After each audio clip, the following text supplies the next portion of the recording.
I'm the cataloging specialist here at York County Libraries. I am responsible for doing the OCLC cataloging for 8 branches, which when they order, acquisition records go on to Spark.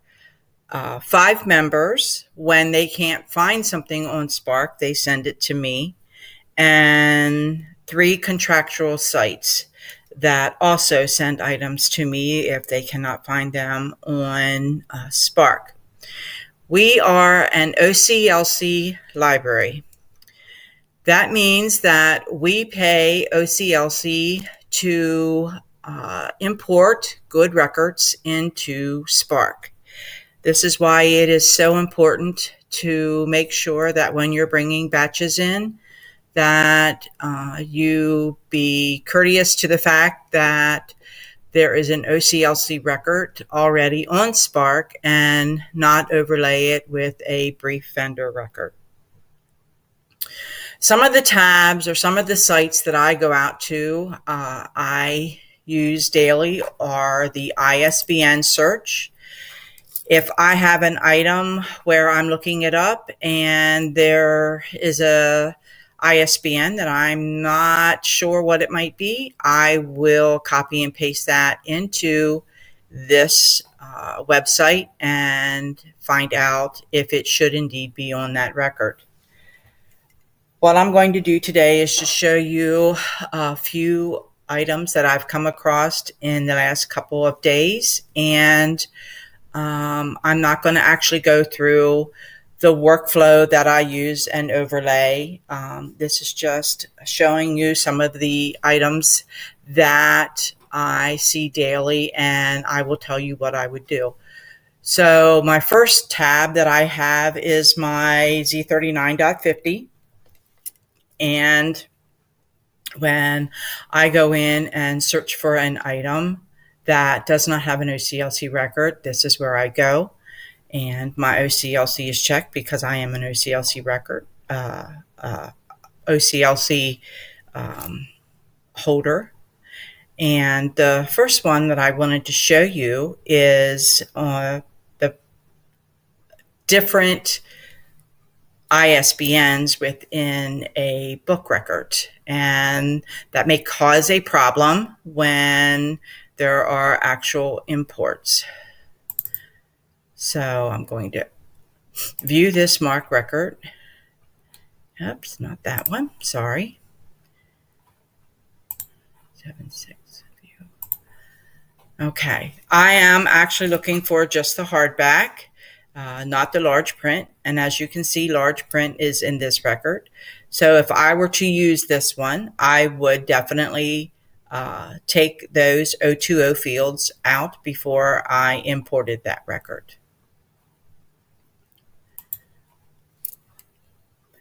Here we see the same title, and what I have here is a duplicate record. ISBNs are identical. This is a time when I would probably take those 2 records and merge them.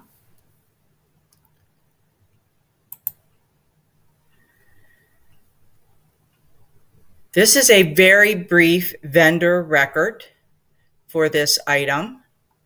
And you see there is no 035 of OCLC, so I would definitely take this record and go out to my Z39.50, and I would bring in and overlay a good record for this title.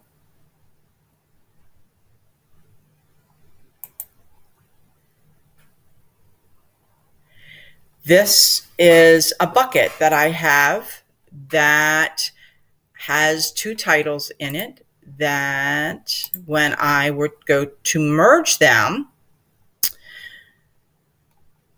you see that my OCLC record is here, and it looks like a very good record. So I would choose to use this as my lead record, and I would merge the 2 of them.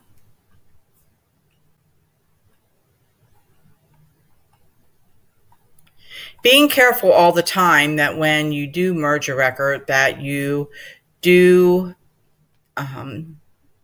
check and see if there is an OCLC record, because we should never be overlaying an OCLC record with a brief record.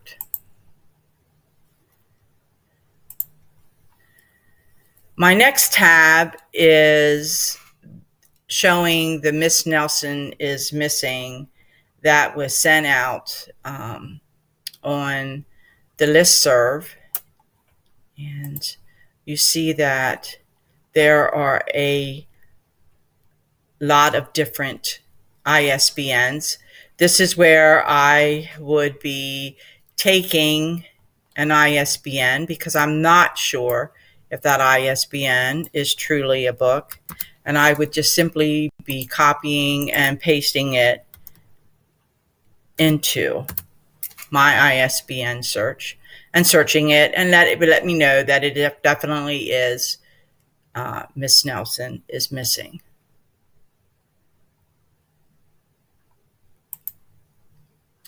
I came across a very interesting record the other day when I was cataloging, and this was for a book. And when I looked it up, it came up with a lot of different records, and I saw that this one also had unabridged. Now, I was looking for the book. So when I did it, I see that I had 2 of the native evergreens, so I checked them both out, and one was for the book and one was for the book and CD.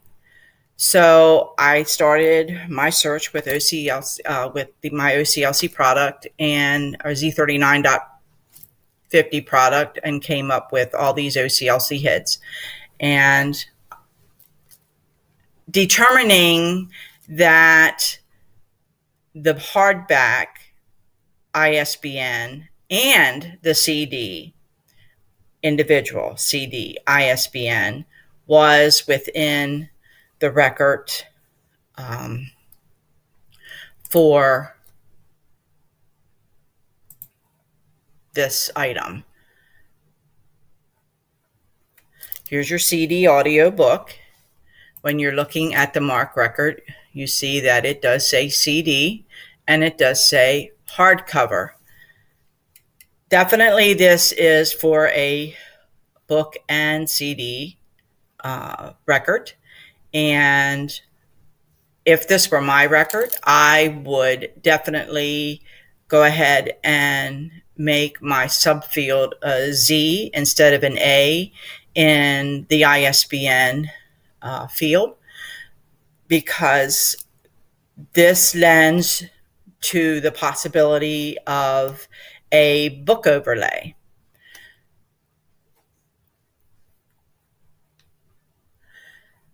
That is basically all I have to show you today, and I'm just asking that when you think about your workflow, I know that mine has changed since we came up on Spark in 2015, and my biggest challenge at that time was to try and remember that we were no longer an individual library, but we were part of a much bigger picture, and that we had to make sure that we were being courteous of all the libraries. So I hope this helps you out, and if you have any questions, please feel free to contact me, kgodfrey@yorklibraries.org. Thank you very much.